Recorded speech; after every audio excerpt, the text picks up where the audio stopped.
Well, hello friends, it's Andreas here with another Toronto Real Estate Thoughts of the Week. I know you thought it's getting late. Is Andreas gonna do his Toronto Real Estate Thoughts of the Week or not? Fear not. Of course I am, no matter how late it is. It's been a busy day for me on many levels, but at the end of the day, I did want to share with you what is the pulse of the market. We obviously live through some very interesting times in real estate, and I'd love to say, I was thinking, what am I going to share with you today? And I was thinking, am I going to share some kind of magic wisdom about what's the secret behind if you want to sell or buy now? But the reality is that the market is completely unpredictable.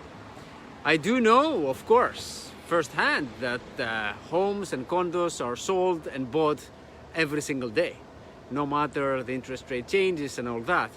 At the same time, people do have an expectation that prices are going to be pressured to a lower point because of the upcoming interest rate this Wednesday or Thursday, whenever they do it. But at the end of the day, it's pretty unpredictable. I will say that even within the industry, we have some gaps or disagreements between where we think that the market is possibly going to go. There are some fundamentals that have to do with long-term factors such as immigration, the thousands and thousands, tens of thousands of people that are actually moving to Toronto and to the GTA. And that is a fact that means that there is a need for housing no matter what.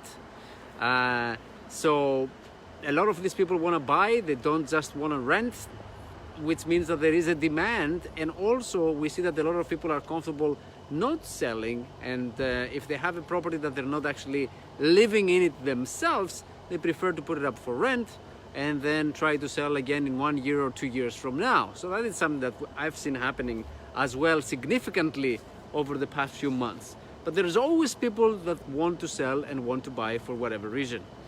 And there is a bit of a gap at this point in time, we feel, in the industry with the expectations of the buyers of where the prices should be and the expectations of the sellers of where the prices should be. So there is a wider gap than normal, I feel, because obviously sellers are saying, yes, we're adjusting our expectation downwards, but there are limits. And then buyers say, well, we expect that prices should be lower because of all the things that are happening. So this is where we are. Definitely interesting times, never a boring moment in real estate. And it all comes down to your personal motivation. If you have a family and you're looking for your family to upsize, for example, I still think that that's a great move. If you're looking to downsize, it depends on the reason and the urgency of it. If you're looking to come back in the city, if you're going to be buying something in the city, obviously a great time to do so, to come back into Toronto. At the same time, if you're selling something outside of Toronto, which is in a countryside, it really needs of research and data regarding your own market and hood.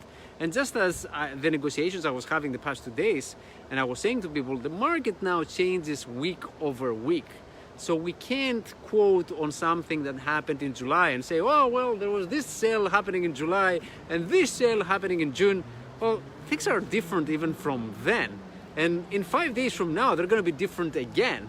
So it's one of the situations where we have to be very careful when we're considering and weighing the cons and the pros on what we want to do with our piece of real estate, our home, and our life in general.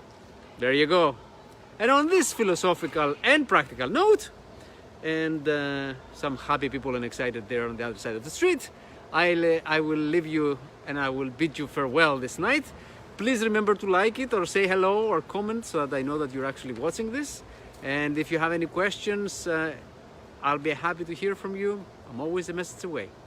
Take care and have a wonderful night.